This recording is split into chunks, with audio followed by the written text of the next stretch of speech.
This is what, Nicholas, keep all these things back. When you have wisdom, this is what will happen first. First, you will be meek. Everybody say meek.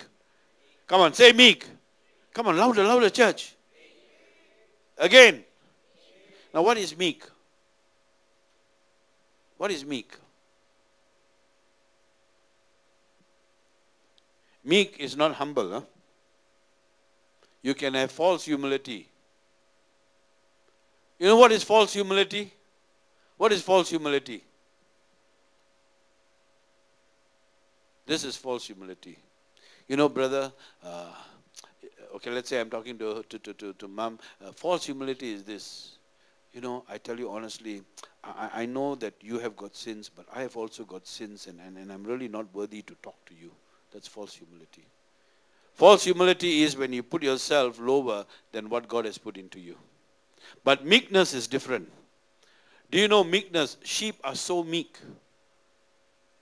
that sheep, if you call them, they will just come. Do you know there was a farmer that named his sheep by name?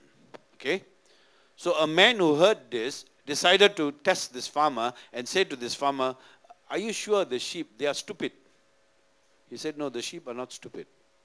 The sheep know, but they will obey the voice of the master. So he told the shepherd, okay, I want to test you now. What are the names of your sheep? So the pastor said, this sheep is John, that sheep is Joe, that sheep is Ian, that sheep is Eddie, that sheep is Kim, that sheep is Kim, Audrey. And the pastor and the shepherd began to name the sheep. So the man said, okay, I'm going to call them. Will they come? And he called. The sheep did not come. Because why? It was not the master's voice. Then the shepherd said, let me call them. Audrey, Audrey. And Audrey came to him. Kim came running. Joel. Oh, Joel came running. Joel was ready for the slaughter. Right? And so this man looked at the sheep, at the shepherd, and he said, oh, this is what it means to be meek. To be meek means to listen to the voice of the master. Can you say an amen to that? Meekness does not fight whatever is being told to them. Second, to be pure. What does it mean to be pure when you have wisdom? This purity is not sexual purity. No. This purity is more than sexual purity. This purity is the ability to know everything that is good. That means you are free from any evil intentions. That is purity. How many of us serve God with a motive? How many of us come and say to the pastor, Pastor, anything you ask me to do, I will do it for you. Wherever you ask me to go, I'll go for you. I will lay down my life for you. Sounds very good, isn't it? But he got motive inside. Motive is,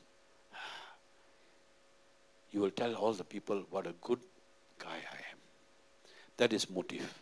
So are you serving God with any motive? Lord, if I give my life to you, Lord, you bless my daughter. Lord, if I do this, Lord, you do this for me. That is motive. So to be pure is to be free from all motive. That means if you want to help somebody, expect nothing in return. That is why God says, don't lend, give. Give so that you will not expect anything in return. No motive, God will bless you. The third thing that James says, it must be peaceable.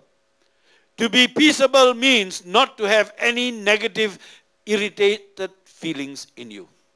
That's to be peaceable. You know, Jesus was so peaceable that when people irritated him, what did he do? Did he retaliate?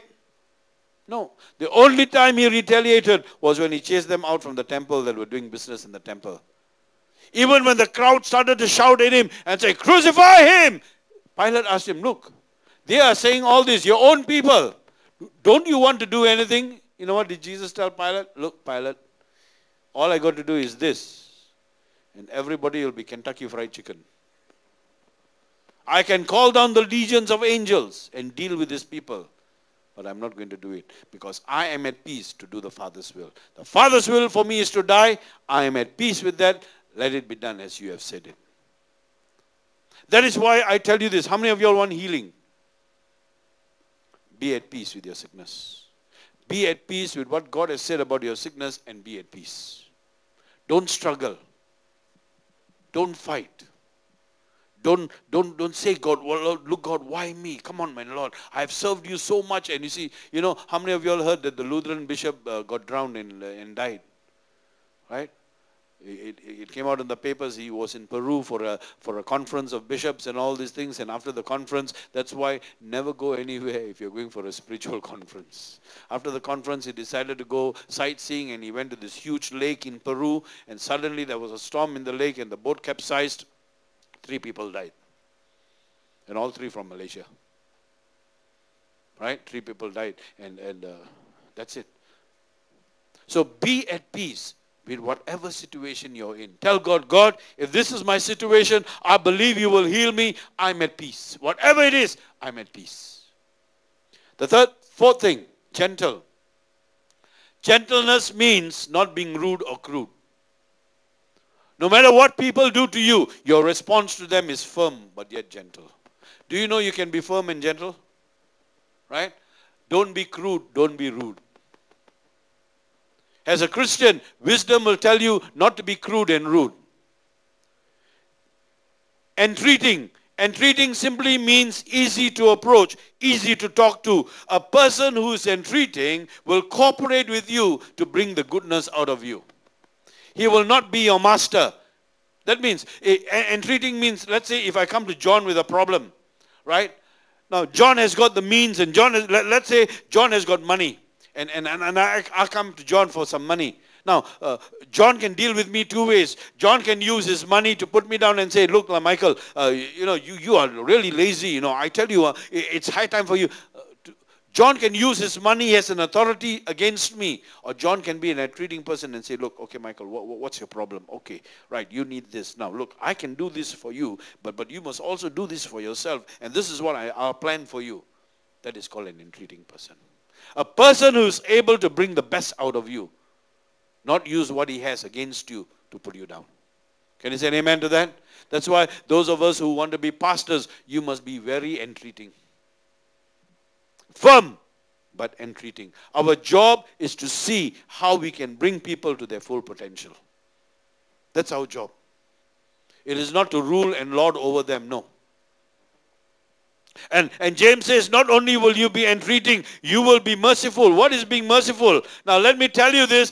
Being merciful is showing the person mercy and not allowing the person to repeat his mistakes. For example, let's just say, I worked with Brother Tan on a business deal, and I dealt with him shadily. That means I didn't tell him the whole truth. And Brother Tan found out that I dealt with him shadily and I was not true to him. So the next time I come to Brother Tan, so Brother Tan found out that I actually undercut him and took what was due to him. I undercut it and put it in my pocket and all these things. And then Brother Tan found out and he got angry with me, but he forgave me. Now, I come back to Brother Tan to do business. Must Brother Tan accept me as his business partner? Must he or must he not? Christian, you know. So must he or must he not? Brother Tan is merciful to me in that he forgave me for what I did.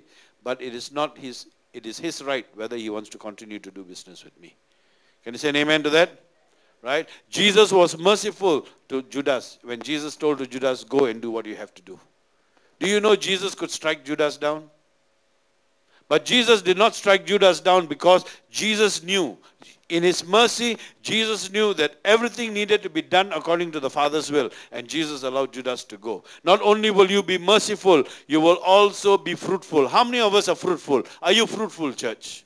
Are you producing fruit? Let me tell you this, as I said last week, the axe is at the tree, ready to chop down any